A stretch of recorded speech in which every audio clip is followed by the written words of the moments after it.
So, good afternoon, good evening, everyone. Hello. Thank you so much for joining today's webinar. Today's webinar has been titled Nutrition, Motherhood, and the First 1000 Days.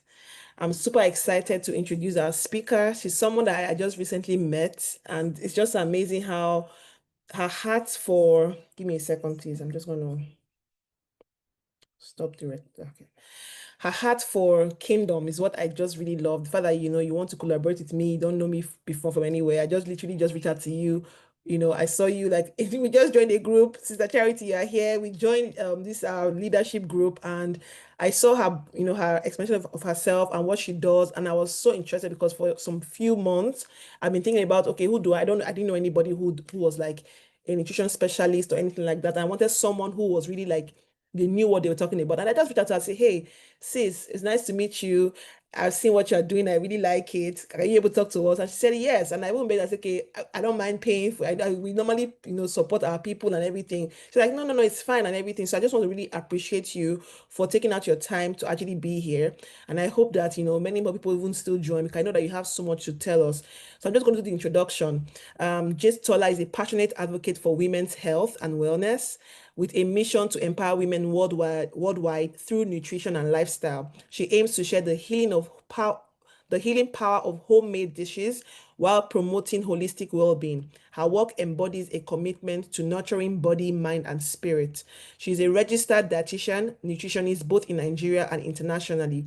As the founder of Homely Hadiv Limited, she offers innovative solutions through HH Treats, as a healthy food hub, HH Stores, health enhancing equipment, and HH Wellness nutrition consultancy. With expertise in nutrition and wellness, Jesutola empowers individuals and organizations to thrive. To the glory of God, she's married to a very fine son of God with whom they both disciple other children. Thank you so much, Jesutola, for finding the time, and the patience and everything to put this together. Honestly, I appreciate you so, so much, and I'm very grateful. So you have the floor. Please go ahead. I will share the recording with you at the end of the session. Thank you so much for being here. Thank you so much, Alima. Thank you so, so much. I'm so excited to be here. Good evening, everyone. My name is Jesutola. I hope you can hear me very well. I can hear you. I think my own speaker is just low, but it's fine. Go ahead. Okay. All right. So my name is Jesutola Adegbite, as Alima has rightly said, and I'm also known as NutriJ. This name has gone way back university days, and it's just a combination of my name and passion for food and nutrition, actually. And so this evening, we'll be talking about motherhood and nutrition and how these things just come together to help us build the future leaders that we need in our children. The journey of the first 1000 days and all that, we'll be discussing that this evening. So I just want to ask that, have you ever wondered how the first 1000 days as, have you ever thought about it, how it impacts a child and how it makes them even to be intelligent? Or have you seen intelligent children are just like, oh my, I would love that kind of child to be to be mine, or my child to be like that kind of person. So things that go into this build up is what we want to discuss this evening. All right. So I'll be sharing my screen shortly. Okay. Okay. And just, if I think you just request host and I'll give you the rights. Oh, okay. Try and share and then it'll tell you to maybe request host or something. Okay, yeah, send a request. Okay. Yeah. Yeah, good to go. Okay.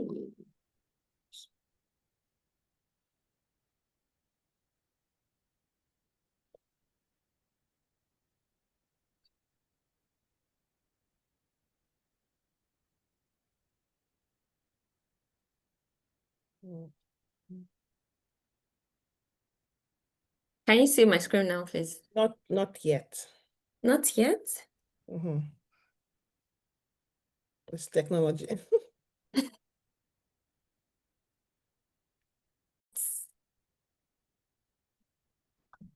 Yep.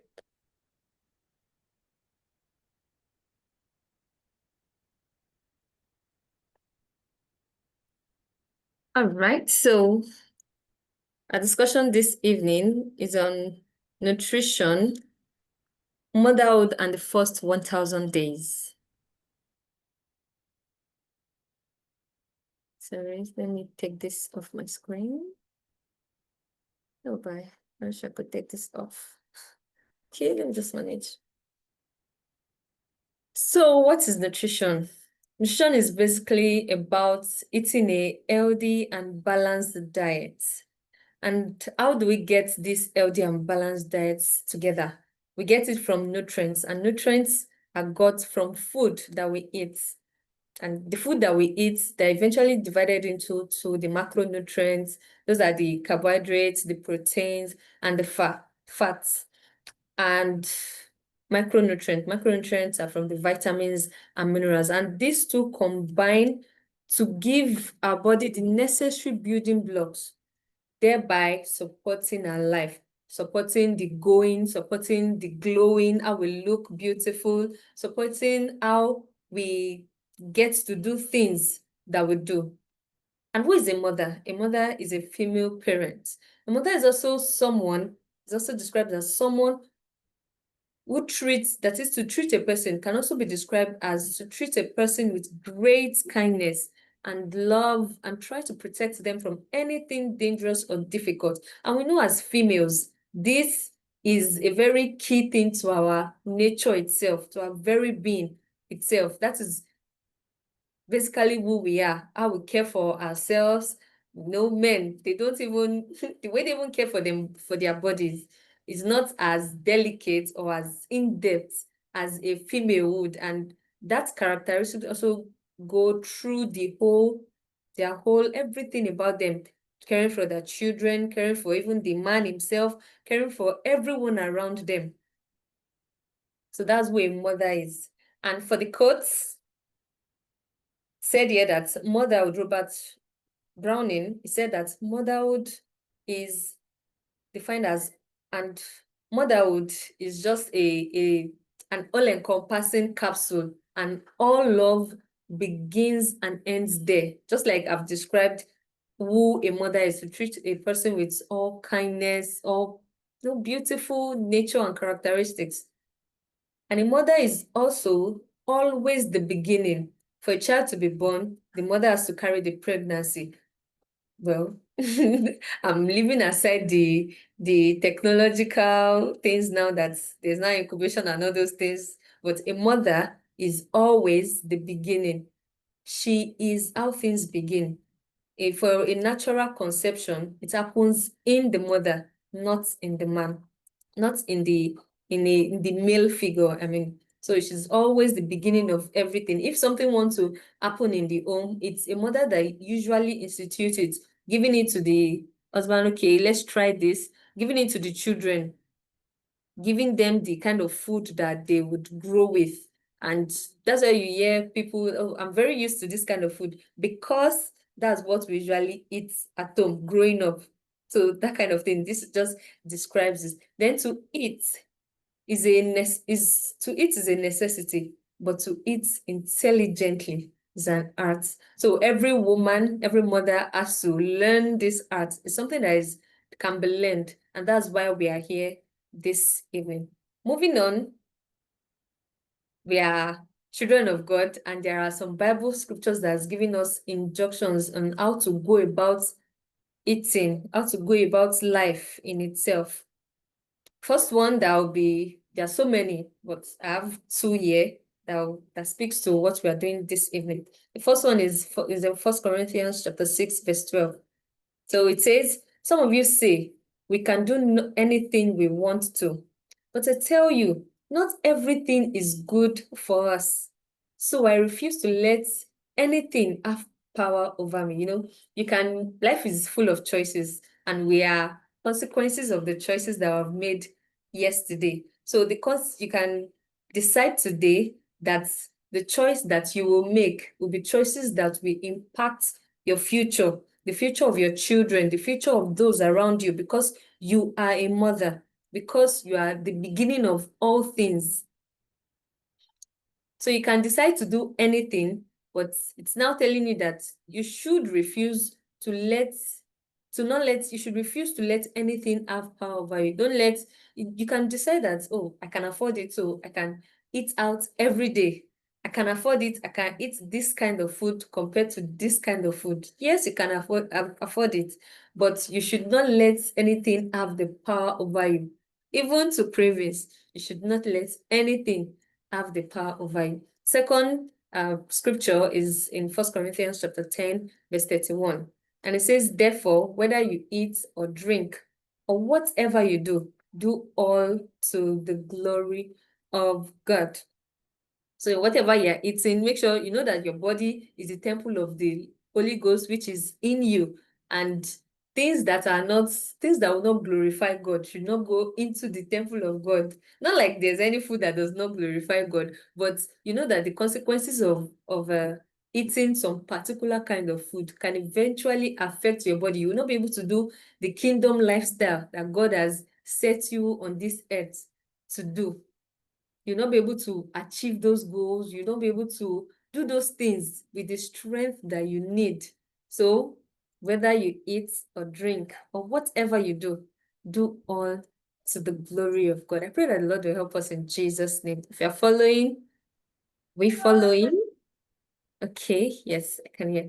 So the first 1,000 days, this picture is giving a very descriptive uh, essence of it. And from the time the baby is conceived to the second birthday of the baby, those are the first 1,000 days. These are very formative period. This is a very formative period. The baby is still developing at this point from conception. In fact, from research, it even shows that it's in the first month of pregnancy, the first month, when most women has not even known that they are pregnant. That's when the brain of the baby and the spinal cord of the baby is being formed. So, see, nutrition is very, very important because we'll still get to it along the line. So let me not jump. So the first 1,000 days from the day the woman gets pregnant to birth to the time the baby is sitting, these are different stages of growth in the baby. While the baby is still in the womb, is a different growth. While the baby is at birth, a different stage of growth too. And all through till 1 year until the second birthday. Those are the 1,000 days. If you calculate it, it's even been calculated there. The 270 is the period of pregnancy, 270 days, the period of pregnancy. Then the first year, 365 days, the second year, 365 days also. And this period is so crucial for physical growth, the brain development, and the formation of the child's immune system. So you will not have a baby that is just falling sick at any time. See, baby just falling sick. This is what defines how that baby will be. So let's move on. So why is it important? Like I've said, it is the foundation of life. It shapes the brain development, physical growth, and immune system. It prevents future problems such as diabetes, heart disease. We've seen there are even some babies that at birth, I was in the psychiatric ward. I've worked there before, and you will hear some diseases, and you just be like, God, how is this? How are these things just happening? It may just be a slip of the mother at some point, maybe while she was pregnant, or even before pregnancy. There are even some diabetes too that are autoimmune. We know of diabetes 1, but there's even a new one now that is diabetes type 5. There's diabetes type 1 that has been old, age long. We all know that. But now there's type 5 that is also autoimmune. And this autoimmune, you don't know the cause exactly. So they can be managed, but they can't actually be eradicated. You can't take them out.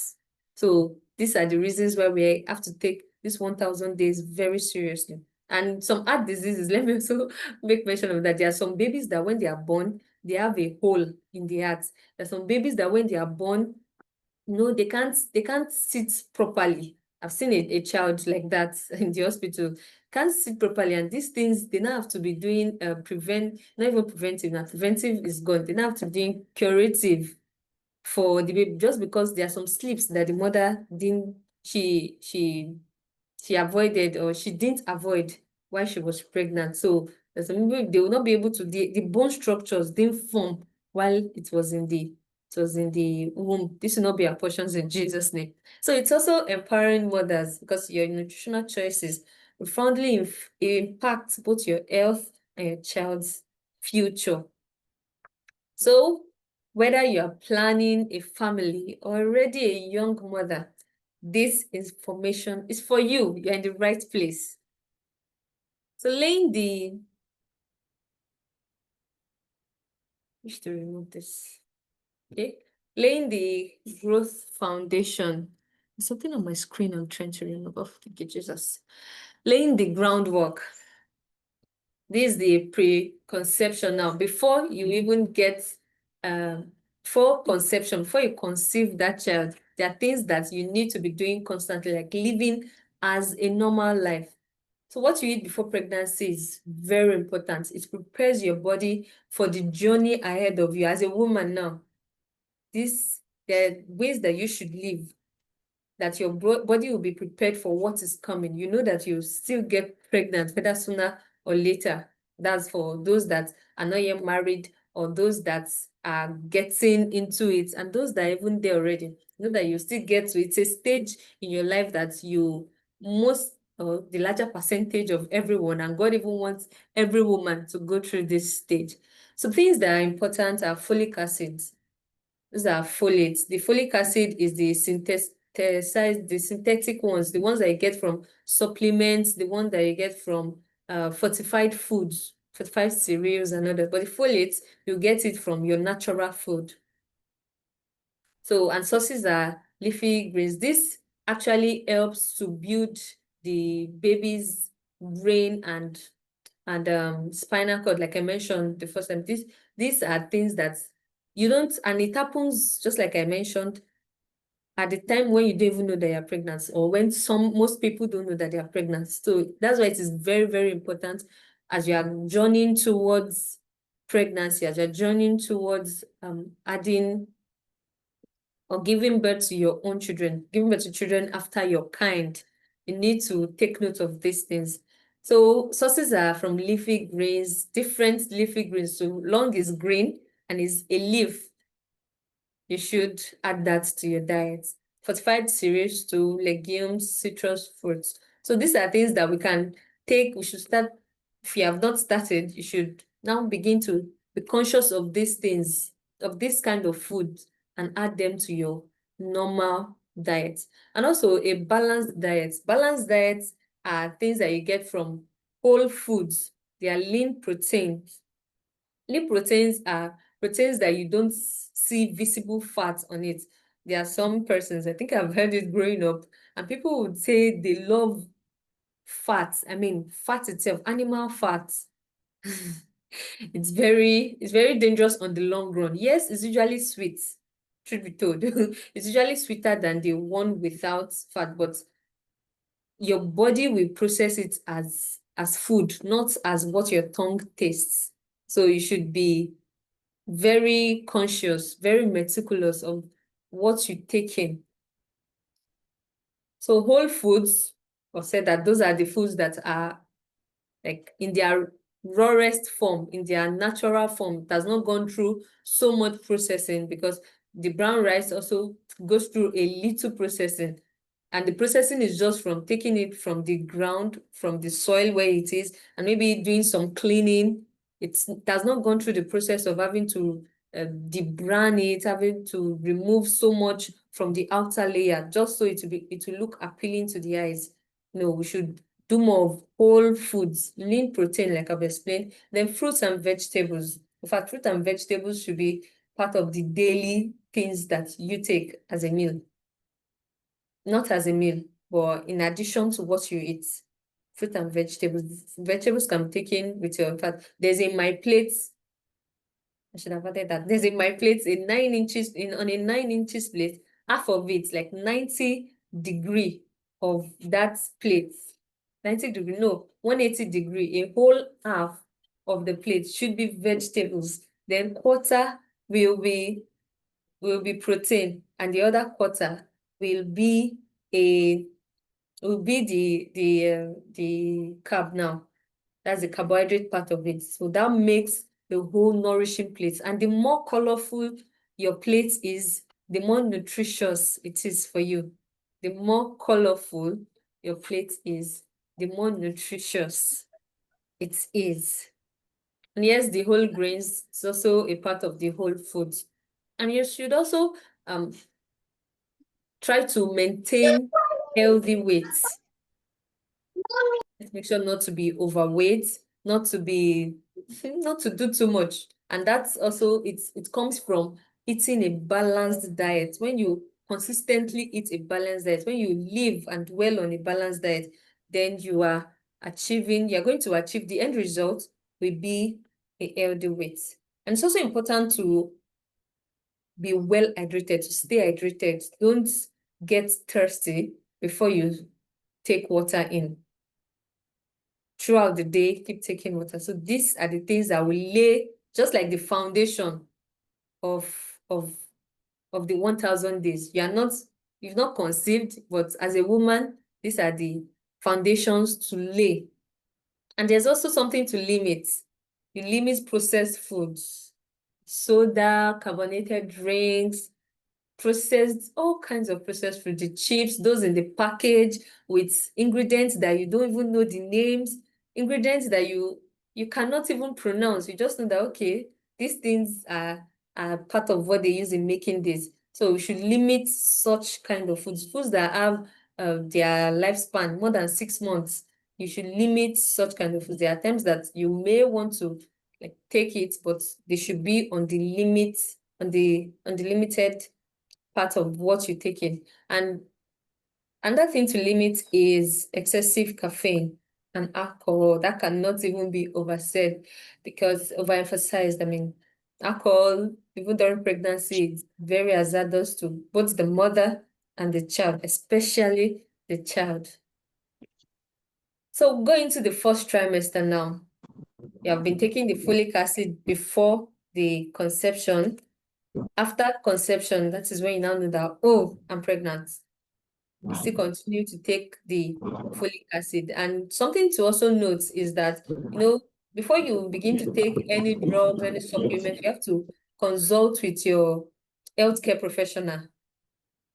When one is pregnant, you cannot be self-medicating anyhow. It's because there's some drugs that the body, the body as a pregnant woman will begin to treat those drugs, or the drugs will treat the pregnancy as a foreign thing. Like both of them will just be, and eventually it may lead to miscarriage, like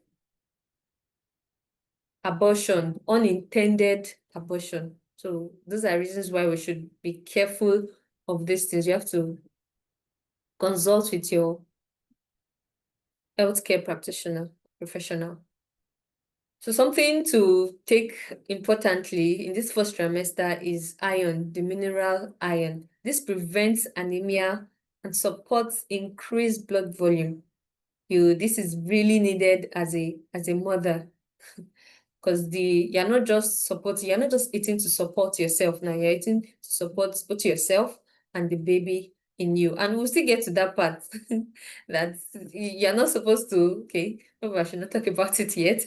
Let's just continue. So sources of iron, the mineral iron, are your red meats, the beans, different kinds of beans, spinach, fortified cereals. Fortified cereals is because we would have, they are processed meat cereals, or let me say commercially made cereals, because there are cereals that you can also make at home and you use raw ingredients, you use whole grains to transform it into those cereals. But commercially made cereals, they are usually made from processed grains. And when the cereals have gone through the processing, they would want to re-add the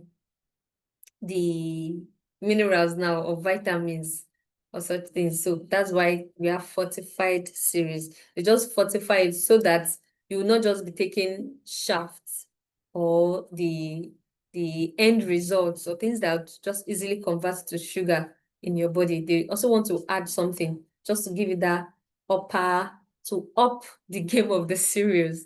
That's why we, as the nutrition professionals, we encourage whole grains. I mean, as much as you can, make your own things. You can also do with the commercially made stuffs, but only as much as you can, make your own meals. And this can be paired with vitamin C for better absorption, because iron is better absorbed with in the presence of vitamin C. Iron on its own, sometimes the body may not take it, the body may not see it as what it should be, but in combination, let me just say, when brother iron gets married to sister vitamin C, the body absorbs it better. It's able to go where it should go and do the work that it ought to do. Has anybody heard this before? Iron, the story of iron and vitamin C. Yes, I have. Okay, all That's right. how I take my That's how you yes. take it. That's great. And That's so good. sometimes the hospital don't tell you, but if you are aware, you can let the pharmacist know. Because I had that challenge. They gave me calcium and I was on iron and vitamin C. So I Mm. had to tell the pharmacist, like, I can't take calcium, iron, and vitamin C together. They're Mm. supposed to be taken at different times of the day. And she was Mm. like, oh, sorry, madam. Oh, you're very aware. I was like, thank you. Yeah.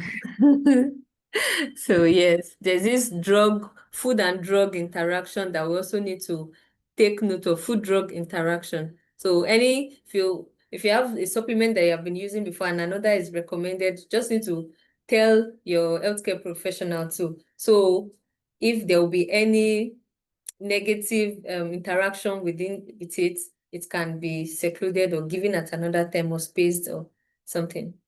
Yeah, thank you very much for that. So, continuing. Oh, let's see here. So, vitamin B6 also, it can help alleviate morning sickness. And sources are from chicken, fish, bananas, potatoes. So we have to include this too. Then small but frequent meals. There are some persons that if they take a lot of meals, some persons like to take meals just 3 times in a day. But as a pregnant woman, the stomach feels full at times because the baby now shrinks the size of the stomach. So it makes them feel full easily. And by the time they eat maybe a whole bowl at a time, they tend to throw it up eventually because they'll feel nauseated. They can feel nauseated. Let me not say they will. Some may not. So it just depends on individuals. But eating small, frequent meals, instead of taking a whole bowl at a time, you can decide to break them down, take just little at a time. It helps to manage nausea and maintain energy levels. Energy levels needs to be maintained so you don't get too hungry. When you get too hungry, you tend to eat more than you should, and eventually the cycle just be repeated. As you eat too much, you vomit or feel so uncomfortable in your body. So small frequent meals will be the solution to this. And it also helps to maintain energy level. Not be feeling tired or drowsy or sleepy or just there just because you're pregnant. It should not be. Okay, then listen to your body. It's okay if your appetite changes. The before pregnancy, during pregnancy, and after pregnancy, or even during the pregnancy itself, it's okay if your appetite changes. It's just your body doing its thing and it knows what's best for you. So listen to your body and focus on what you can tolerate. Even if they say this particular food is so good for something, but you are trying it and you're not feeling comfortable after eating it. Maybe go to toilet multiple times or you start to vomit or you just don't feel uncomfortable with your body. You can set that food aside for that time. or try it in little portions another time, or try it another time just to know, to ascertain if it is that particular food that is disturbing your well-being, or that is disturbing you at that time. So focus on what you can tolerate. And in the second to and third trimesters, we need, as a pregnant person, and these are still within the first 1,000 days. Remember, we said the first 1,000 days, and from the time of conception, the time when the baby has been conceived, when the baby is pregnant, which is a time that some mothers may and others may not know that they are pregnant. So it's from the time of conception to the second birthday of the baby. That is the first 1,000 days.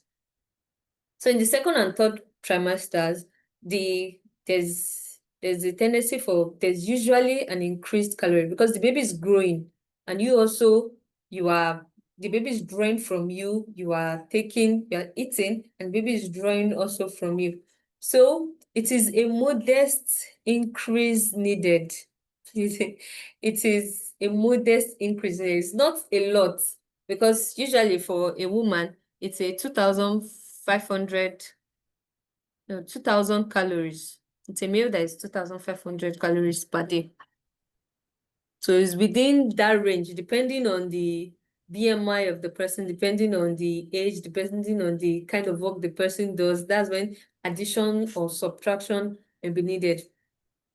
And for a pregnant woman, it's a modest increase. And this 300 to 450, between 300 to 450 extra calories per day, it's not so much. So it's not something that you will not think that, oh, I'm pregnant, I'm supposed to be taking so much more. I need more calories.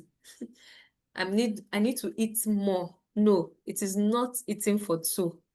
Yes, there's a little increase that is needed in the calorie intake, but it's not so much. It's not so much. It's just around 300 to 400 extra calories per day. And to curb this, we need to focus on nutrient-dense foods. Nutrient-dense foods are food that it will still take a while. The transit time in the digestive tract, it's slower because they need more to digest. Nutrient-dense food, and we've talked about it: whole grains, whole foods, lean meat, lean proteins, very importantly. So they are nutrient-dense food, not foods that when you eat it, like processed cereals, not those type. Things that when you eat, before you know it, you're hungry again. And it's not like you are even really, really hungry, but you just know that I still want to eat something. No, when you take nutrient-dense foods, you are able to sort that out. Importantly also is calcium and vitamin D. These are needed for strong bones and teeth, both of yours and for your baby. Yeah, the work of God is so wonderful. I think I attended the naming ceremony some years ago, and the preacher was saying, have you ever imagined how the bones just gather in the baby, and eventually, when a freshly pregnant woman, or a newly pregnant woman, the stomach is just small, and yet they're telling you that, oh, you're pregnant already, and you'll be wondering, what's going on? And before you know it, the stomach is becoming more protruding, and at birth, you're wondering that, how did this baby just form in my, like, how?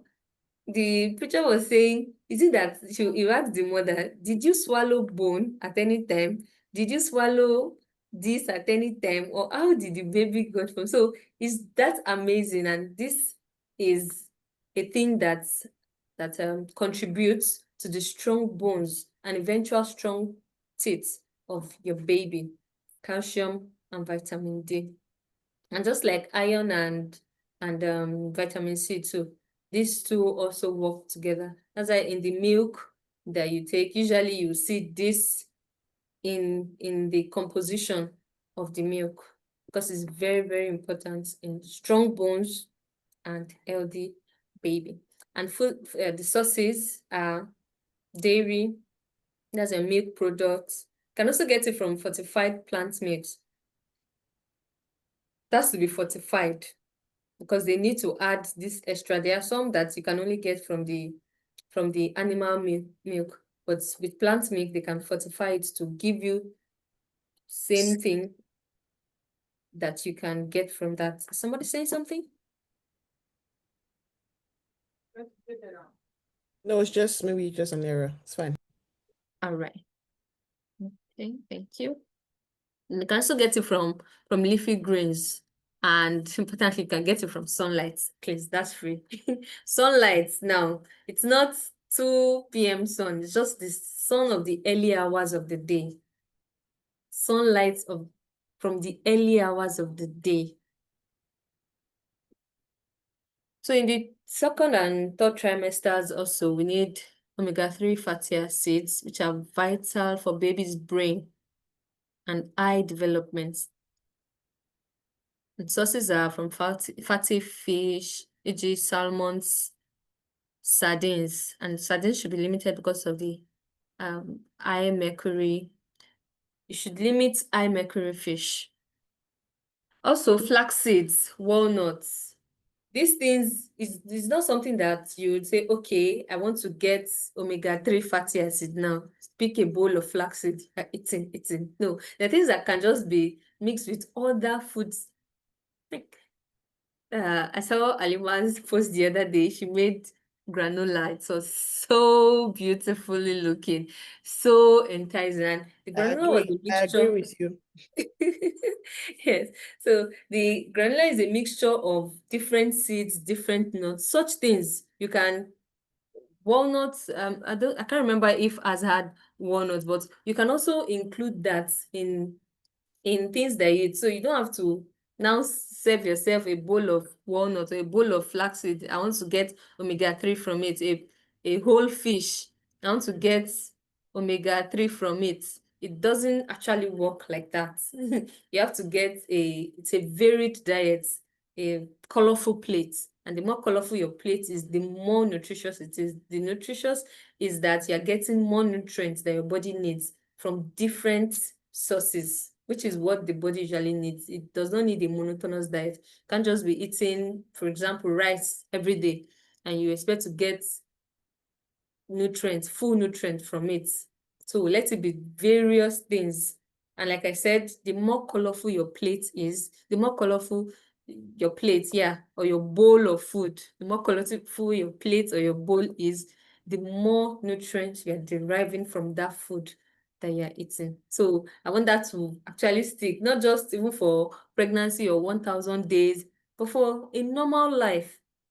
For your everyday life, I mean, not a normal life, pardon me, for your everyday life, the more colorful your plate is, the more nutrients you are deriving from that plate of food. So make every plate count. I think you should type that in the chat box. Make every plate count. Make every plate count. Okay. Okay, thank you.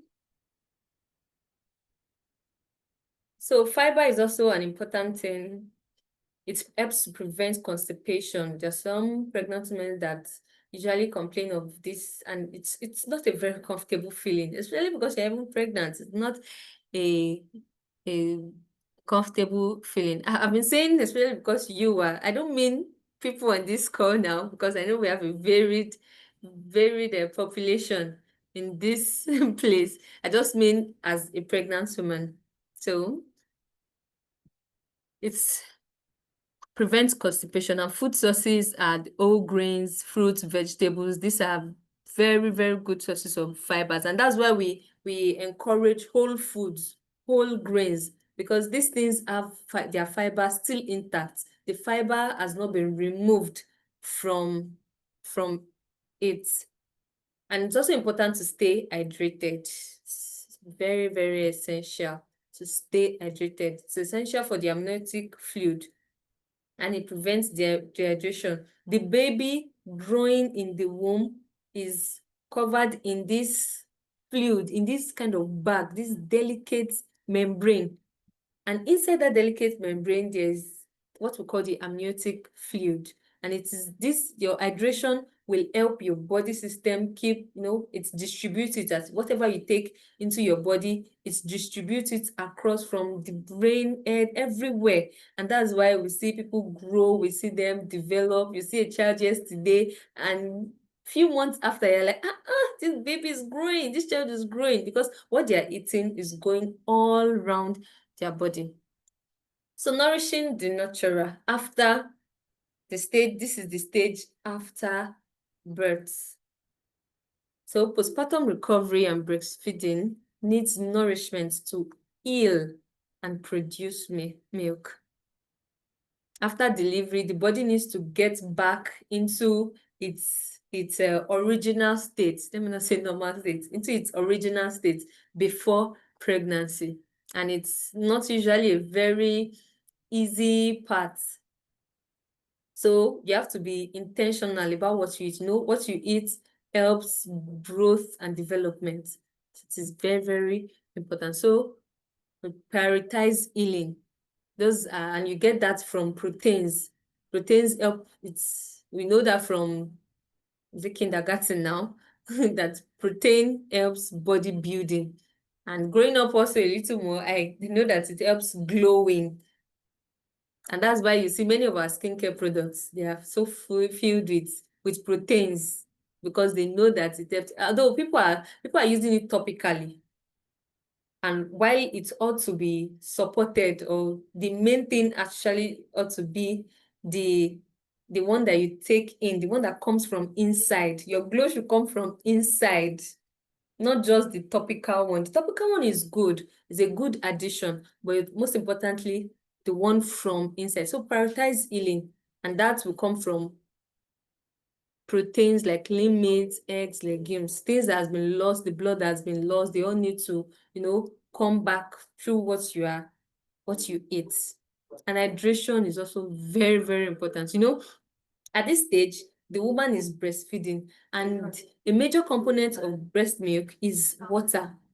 So your hydration needs to be at par. It doesn't have to be water, just plain water every time. It could be water mixed with maybe a slice of fruit, just to give it that different taste. It could be teas, not caffeines, please, because anything that you take, it goes into your baby too. Not caffeine, and that's distorts the regular pattern of the brain. So not caffeine, please. Hydration in soups, thin soups, clear soups, different things that will just make you well hydrated should be taken in at this time. And also nutrient-rich foods. And very importantly, don't skip meals. I know some persons now outside motherhood, some persons will say, well, I want to slim down, I want to trim, I want to be, fit and all. And they will begin to skip meals. Skipping meals does not help you in any way. The only help that it does to you is to help you add to the next meal that you take, because in your mind you'll be like, I've not eaten this time. By the time you take maybe just a little portion, or today people really even take just a little portion, but by the time you take the next meal, you find out that, oh, I'm not full. What you should do instead of skipping meals is taking nutrient-rich foods. Small but frequent. Can take it small. In fact, if the goal is to lose weight, you don't have to even take it frequently. Just take the small but consistently. And it will take a while. Those that skip meals, they eventually add the weight that they are trying to lose. After losing, they will add. After losing, they will add, because they are eating more than their body needs at that time. So nutrient-rich foods, very important. And calories for breastfeeding. Also, at this time, you need just a little extra.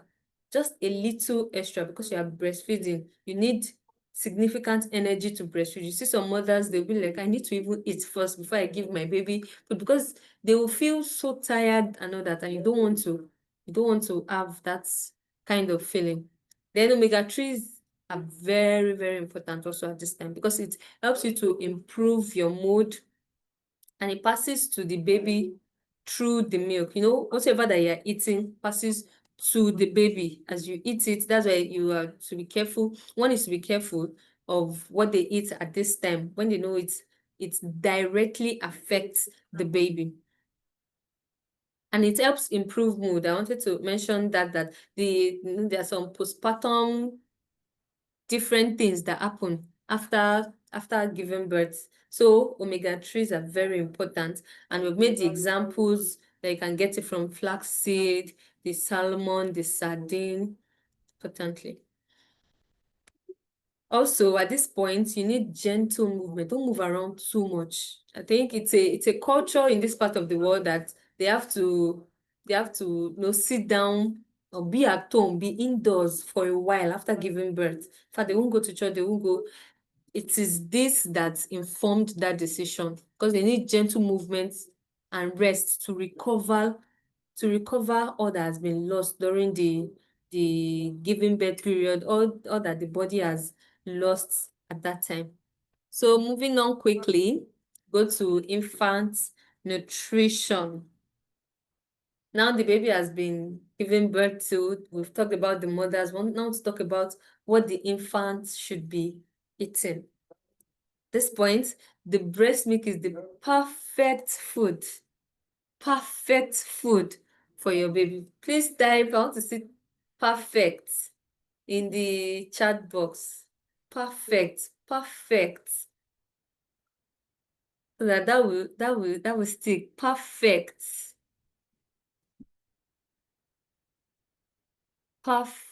Thank you. Thank you, Chena James. That was a very loud perfect. Thank you so much. So the breast milk is the perfect food for your baby. Your baby does not need water or solid of any kind. I think growing up, they usually give babies these herbs, local herbs. They want them to be strong so that they will not have sickness. No, everything that your baby needs, it's a complete nutrition for your baby. The breast milk, and it is exclusive breast milk. This is even endorsed by the WHO. The first 6 months of life, the baby should not take water, no solids, because breast milk is the perfect food for your baby. And we have said that perfect. So let's keep remembering that it is the perfect food for your baby. And not just even you. This information that we're getting today also is not just for you. It's also for those around you, so that when you see one or two things, you can correct them. Oh, I've learned this. I know this. I've tried this. You should also do it and make the world a better place for everyone.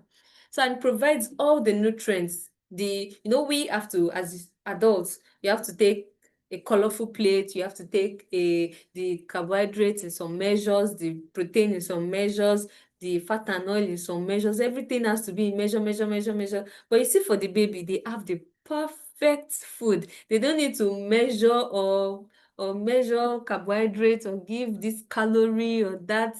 No, they have the perfect, it provides all the nutrients that a baby needs. And it also contains antibodies. In fact, after birth, the baby should be put to breast in the first 1 hour. Immediately the mother gives birth, in the first 1 hour, in a very good hospital, you see that they even encourage that. But they would encourage that, and we also advise mothers to do this, and you also can spread the word. In the first 1 hour, that's when the baby should be put to breast. It gives that connection, and at this point, there's this colostrum that comes out. The milk is yellowish, but it contains so much, and the baby should not miss that colostrum.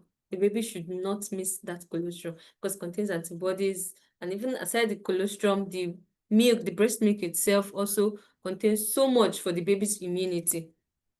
So very, very important. And that's why no addition, no water, no solids.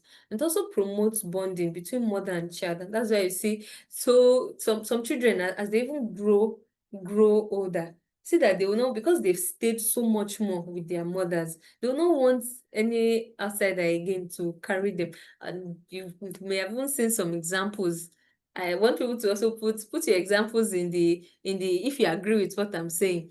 There are some babies that, because they've stayed so long with their mother, they don't want any other person to carry them. In fact, if somebody else has carried them for a while and they begin to cry, they'll be crying so much, you're wondering, what do I do to this baby? Immediately, you hand the baby over to the mother. The baby will just stop crying. I just be wondering that, hey, what is going on here? You may even be the auntie, maybe just a friend of the mother. But as the baby is handed over to the mother, the miracle of bonding has taken place. All right. Yeah. So those are the 0 to 6 months. Then from 6 to 12 months, the other half, the baby begins to eat something outside the breast milk. You're not stopping the breast milk at this time, breastfeeding at this time, but you're adding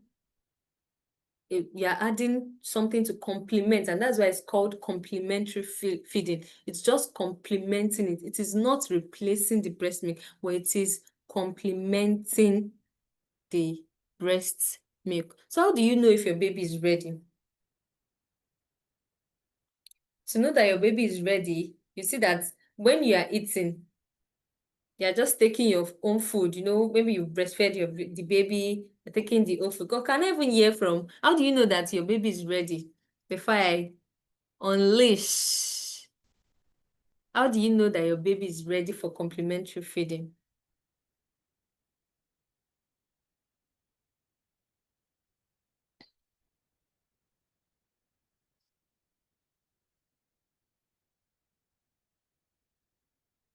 I'm waiting.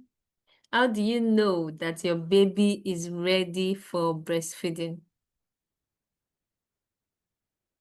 Are we still together?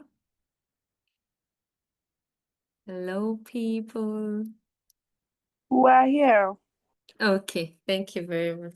I wanted to hear from, okay, latching. I don't really know. Okay, all right. So to know, thank you very much. As soon as the baby is born, great. Yeah, I'm talking about the complementary feeding now. Yes, ready for complementary feeding. The breastfeeding, yes, between the first hour of birth, the baby is ready for feeding already, for breastfeeding. As soon as the baby is born, baby is ready after the cleanup and all. The baby is ready for, snatching. Yes, thank you. Dragging food. Yes, long throat things. Oh my goodness. Thank you so much. I'm so cracking me up right now. Yes, true. Very true. Very true. In fact, there's some babies that they may not even have started snatching, but as you take a spoon and you are just eating, they will follow the spoon from the point that you pick it to your mouth, and you'll be wondering that, mind your own now. Don't you just sit down? Like, they are following you, everything. They even want to be dragging the food with you. Like somebody said, yeah, they'll be snatching it with you. Like, this is my food, not yours. Just so it happens that way. That's how you know that your baby is ready. That's the basic way of knowing that your baby is ready for complementary feeding. And how does complementary feeding goes? You have to start with a single ingredient purees.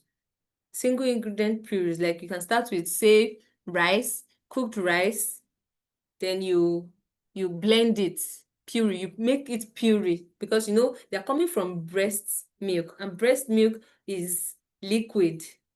You have to go gradually from what they know to the unknown. You have to start gradually, something that is still very close to the breast milk. And in fact, you can also add the breast milk to these purees just to make it in a consistency that is okay, very okay for them. So the way the consistency of milk, of breast milk is, you make the puree to close to that consistency. So different purees from staples that you eat in the home, different purees. So you have to start with that, and you start with single ingredients, because there's some children that they may be allergic to something, and this is how you know that, oh, my baby does not want this. If you want to make ogi for it now, not really now. maybe a puree from corn, and you add corn, you add millet, you add soybean, you add this, you add that, and eventually maybe the baby reacts to it. You will not be able to detect what exactly is my baby reacting, because your baby cannot be reacting to all of those things. Or maybe, why is my baby having these reactions in different ways? So you have to start with single ingredient purees. Then you gradually move from purees to mashed food. You can mash whatever, mash fruits, mash vegetables, mash potatoes, tubers, mash just from puree. Though the consistency of a mashed food is different from puree. Puree is everything is smooth, just like a tomato paste. Everything is so smooth, no lumps, nothing. Then gradually, as the baby accepts that, you move to mashed foods, where you know that it's now looking more like adult food, but in a softer version. After which you can now move on to soft finger foods. They swallow smaller things that they can pick with their hands. You can pick with their hands or with your own hands, so you can feed them. Soft finger foods. You are making it finger foods because it's their mouth, they are still growing, they are still small. So that by the time you put it in the mouth, it does not choke the baby. It is soft and it's something that can enter into the mouth of the baby. Then something to be very careful of at this stage is allergens, and that's why we talked about starting with single ingredient puree, so that you can know what is my baby reacting to, or what not, so on. So you can, and allergens can, you get allergens mostly from protein foods, from peanuts, from milk. Some children may react to dairy milk. So different things, you get it mostly from proteins. So gluten, some children too may react to gluten. So we've heard, and that's where we get celiac disease from. Those ones, their body cannot digest the protein called gluten. And gluten is what you find in most, you will find it in wheat, in barley, and in rye. So food that come from those children do not accept it. And if you find that a child is allergic to something, you have to, after, with the help of your healthcare professional, actually, then you discuss it with them. They will know the rate at which there are tests that can be done to ascertain the rate, the severity of this thing. So they will know if you would actually totally eradicate it from your meal, or you can eat it in small portions. And when you are taking it in small portions, you have to reintroduce it gradually to know, okay, what's the limits? So there are a lot of experiments that you do there. Okay. Then for babies from 6 to 12 months, you have to avoid honey. Before 1 year, please avoid honey. In fact, avoid added sugar too. Don't add sugar to their meals. And honey is an alternative to sugar, so don't add it. Don't add added salt too. Also, cow milk, don't add it, but there are age appropriate milk now. There are different milks that now cater for children, infants between 0 to 1. There's NAN 1, there's NAN 2, there's NAN 3, and there are some that do 0 to 6 months, not 0 to 6 months now, pardon me. 6 to 12 months, they do 1 year, they do 2 years, they do 3 years old.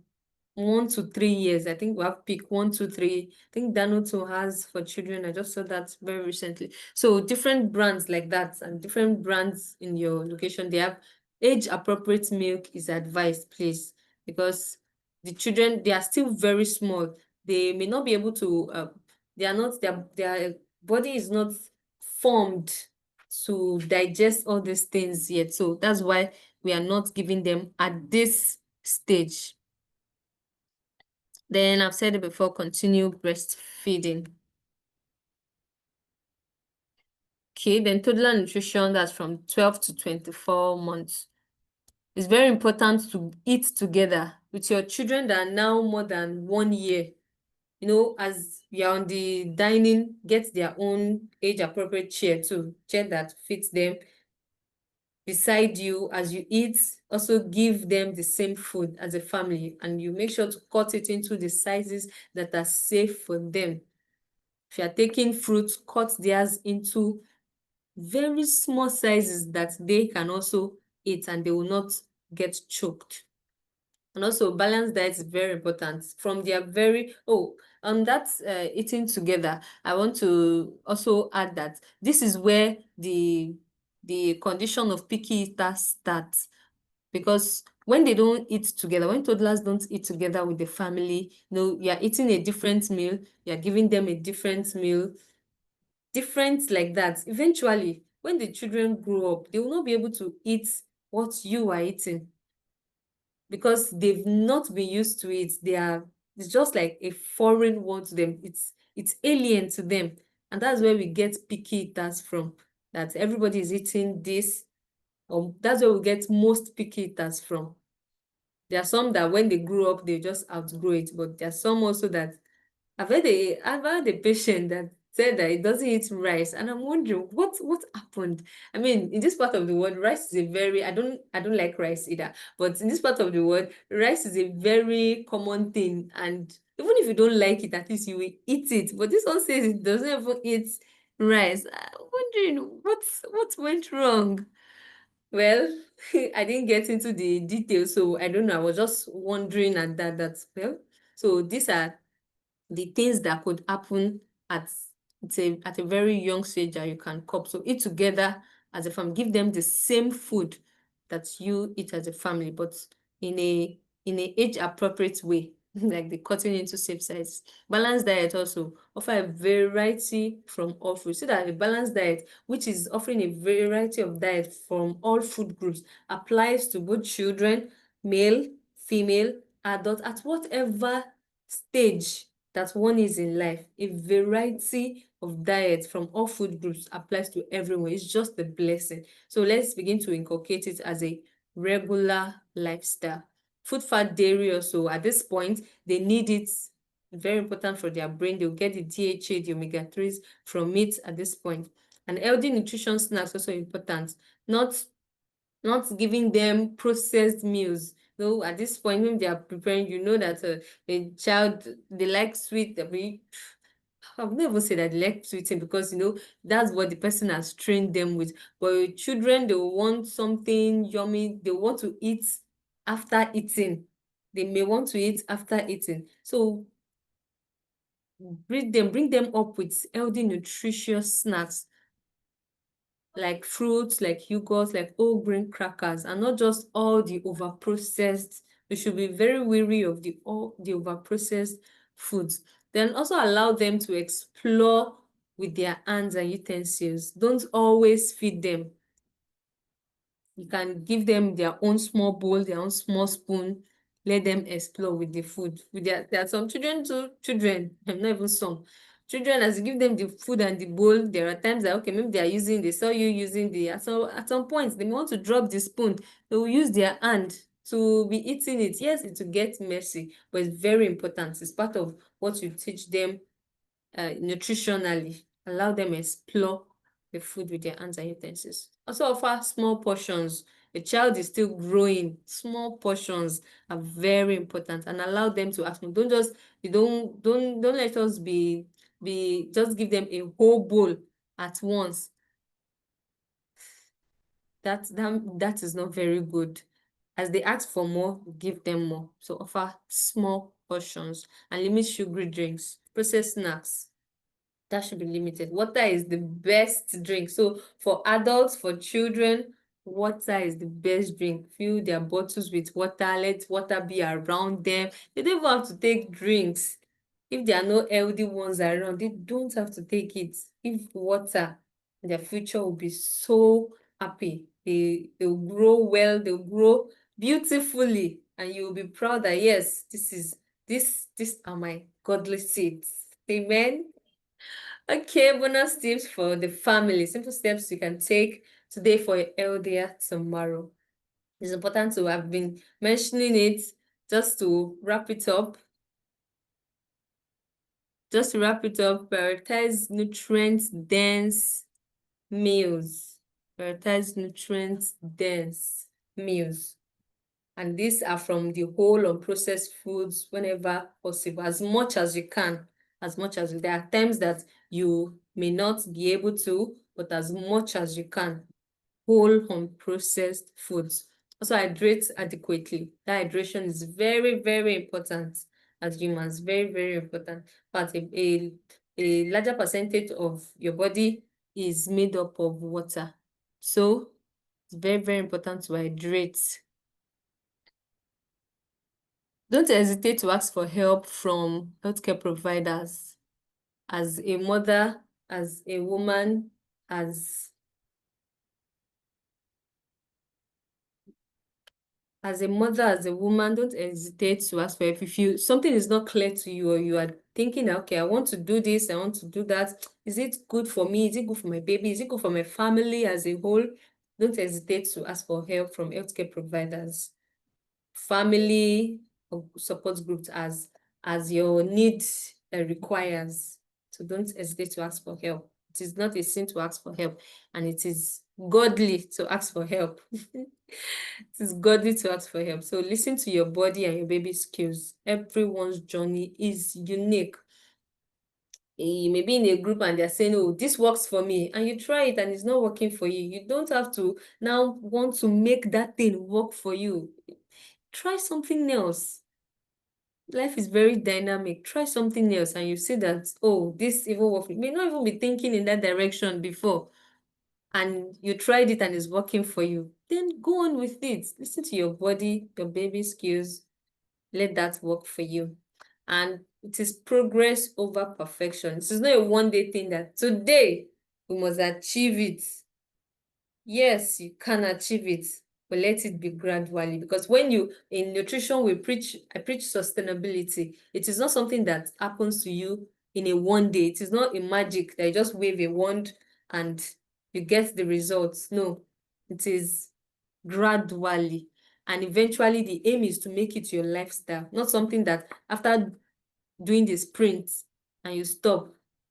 No, we want the marathon to go on. We want it to be lifelong, throughout life, that yourself will be happy, your body will thank you for it, your immediate family, even generations coming after you will be happy, and learn along the way.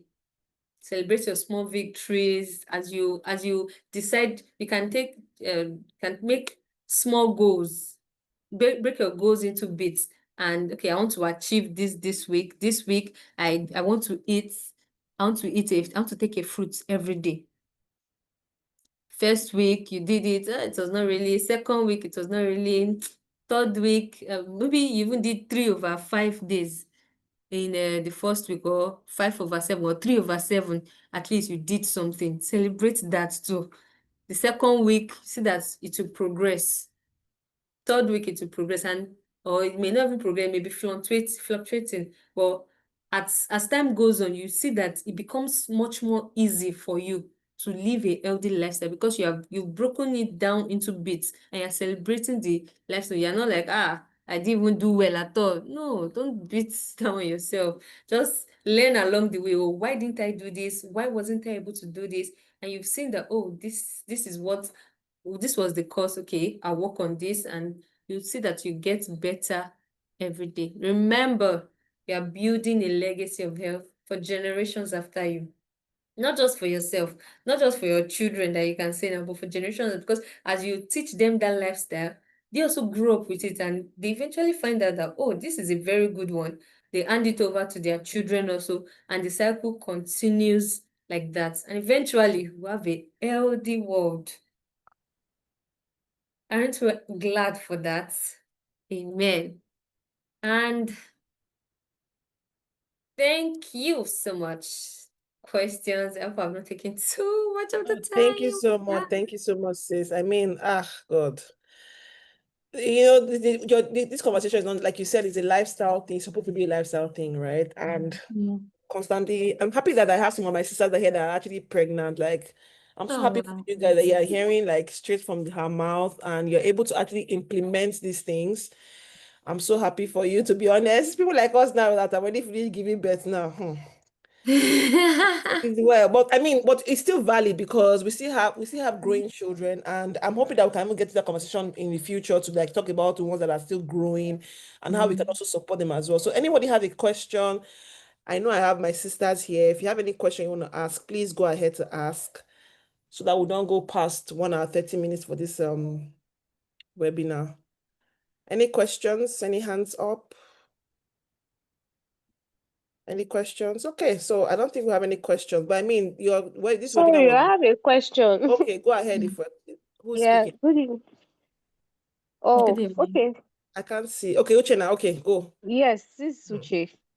Thank you so much. It's been very, very informative. I really appreciated this seminar. So my question is, you mentioned fortified cereals. Can you give me examples of what those are? Okay. Sorry, well, okay. Let me just give a general, thank you for the question.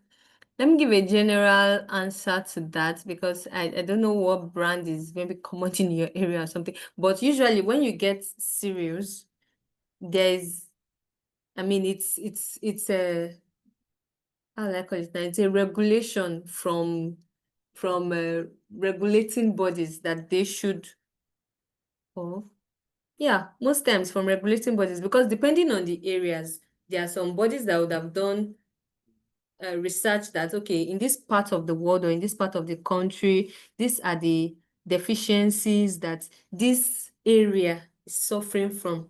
So that's those insights,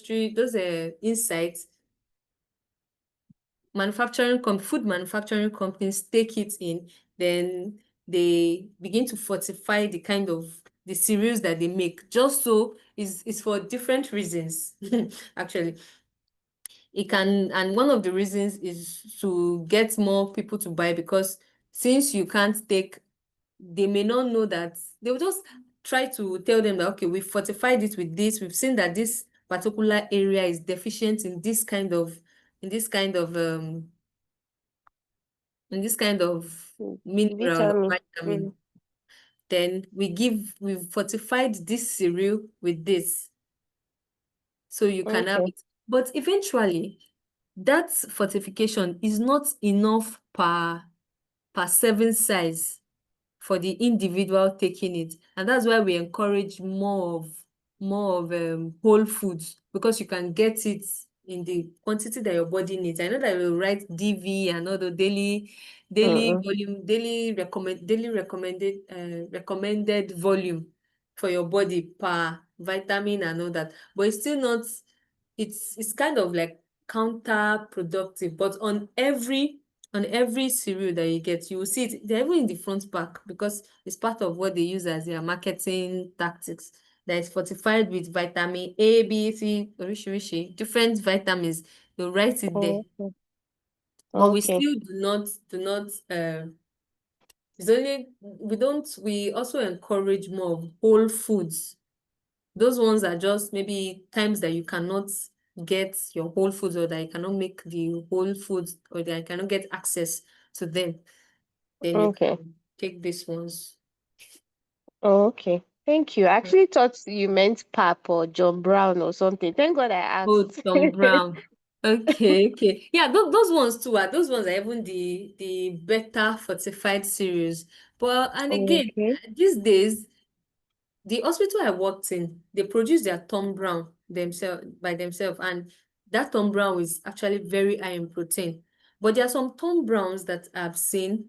Those Tom Browns, they have, I don't know, the mixture of those Tom Browns is like cereal, just like I was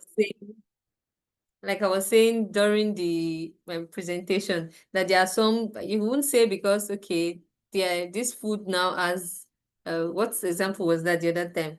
flaxseed. You now take a bowl of flaxseed and start to eat because you want to get a particular nutrient. No. So it's just from when you eat a variety of meals, you eventually get these things. You are not looking forward to getting them, but you now get them. And now that you know that there are some things that your son needs, or that you've identified, and the identification in medicine, we like it to be evidence-based. So the evidence is not very strong yet, but at least you're perceiving that this could be it. So you're just like you said you've been doing, which are very perfect. You know that brown ogi? I even just recently heard that it's rich in iron. It's rich in iron. So, and you started incorporating that other foods so that you know that are rich in iron, you incorporate it, the green leaves, you add the leafy greens, vegetable, spinach, make them into sauces or vegetable sauces, vegetable soups, different things. Liver, cut it into maybe as little chunks into whatever, into the vegetable. That's a meal already on its own. You can add it to the rice of your child. He's already taking it in one way or the other. Other foods too. And for the snack, and yeah, there was this liver thing that you said. It just made me remember when I was in school because a colleague of mine did an experiment on that. Also, nutrition has to do with a lot of experimentations because nutrition is very unique, it's very individualistic. What worked for one person may not work for another person. So we just have to keep trying as much as we can. I know it's a very, what will I call it now? It's a journey, and it's one that everyone has to take. So we just be encouraged. While because if when they make, and for the healthy snacks part, oh, I was saying I was saying the liver, a colleague of mine actually did the experiment that she made snacks from liver, like liver that it was dehydrated and milled and different things were made from it. Okay, that's on this side. And for the snacks of such healthy snacks like that, there are just very few of them in the commercial world now. Part of the reasons are that the lifespan are short. And companies, they don't want something that lifespan are short because if the goods do not sell out quickly, they are going to lose, like it's a loss for the whole company. And such a company will, because it's not making money, the inflow is not regular, it's going to crash eventually. So that's why people are not really going into it, and they are just doing it like on a smaller scale. There are some companies that are doing that, but it's not on a large scale, and that's why many people just do it like in their kitchen and maybe just for their environment.